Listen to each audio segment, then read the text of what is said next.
Biji bauksit merupakan batuan yang mengandung 3 mineral utama dan berkaitan dengan mineral silika dan biasanya dijadikan bahan baku untuk membuat aluminium.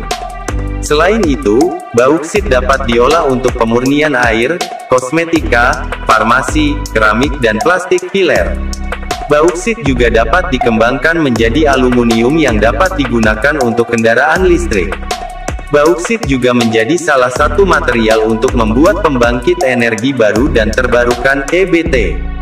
Kementerian ESDM mencatatkan cadangan bauksit Indonesia sekitar 4% atau setara dengan 1,2 miliar ton dari total cadangan global sekitar 30,3 miliar ton.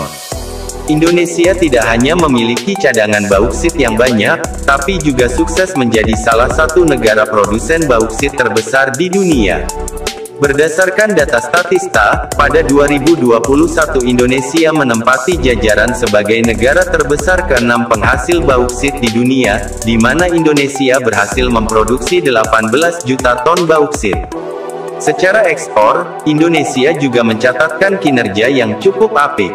Melansir data Bank Indonesia (BI), volume ekspor bauksit pada 2017 hingga 2020 terus meningkat secara signifikan. Meski, pada 2021 sempat berkurang. Sementara dari sisi nilai ekspor terus mengalami peningkatan. Pada 2017, ekspor bauksit hanya 66,43 juta dolar atau setara dengan 1 triliun rupiah, asumsi kurs 15.600 rupiah US dolar.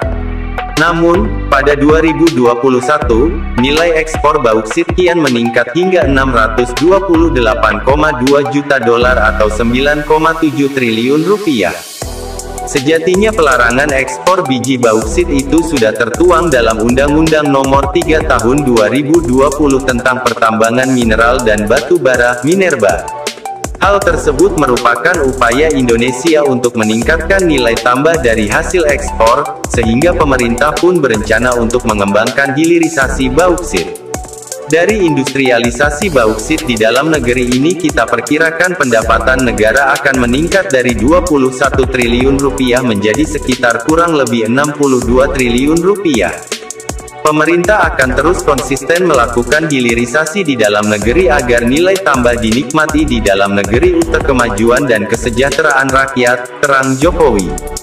Menurut Pelaksana Ketua Harian Ketua Umum Asosiasi Pengusaha Bauksit dan Biji Besi Indonesia (APB3I), Ronald Sulistianto, untuk membangun satu smelter bauksit di Indonesia, setidaknya harus merogoh kocek hingga 1,3 miliar dolar dengan kapasitas mencapai 2 juta ton ore.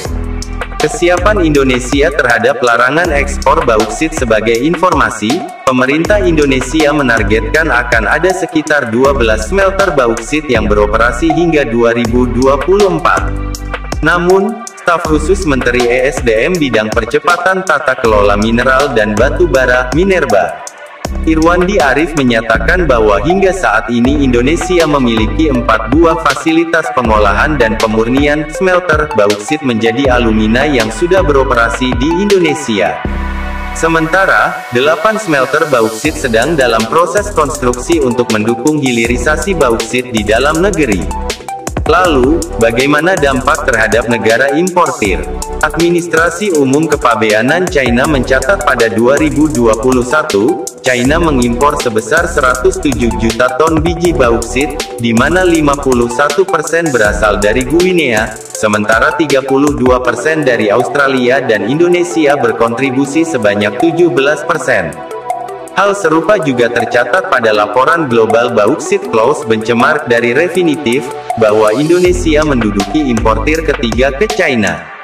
Analis konsultan logam Antek Huo Yunbo menilai bahwa larangan bauksit tersebut tidak akan berdampak pada China sebab hanya mengimpor bauksit sebagian kecil dari Indonesia dan dapat dipenuhi oleh negara-negara eksportir lainnya. Situasi telah berubah karena China secara bertahap telah mendiversifikasi impornya ke negara lain, terutama ke Guinea yang sekarang menyediakan sekitar setengah dari total impor bauksit China, tutur Huo dikutip The Global Times. Di sisi lainnya, China juga mengembangkan produksi aluminium sekunder yang didaur ulang dari berbagai sumber sebagai alternatif jika persediaan bauksit menurun. Komisi Pembangunan dan Reformasi Nasional memprediksikan pada 2025, output aluminium sekunder di China akan mencapai 11,5 juta ton, naik dari tahun 2020 di 7,4 juta ton. Dengan begitu, larangan ekspor bauksit Indonesia tidak akan berdampak besar terhadap negara-negara importir, sebab cadangan dan ekspor bauksit tanah air hanya berkontribusi sebagian kecil, sehingga negara-negara importir lain tampaknya dapat mengisi kekosongan pasokan dari Indonesia.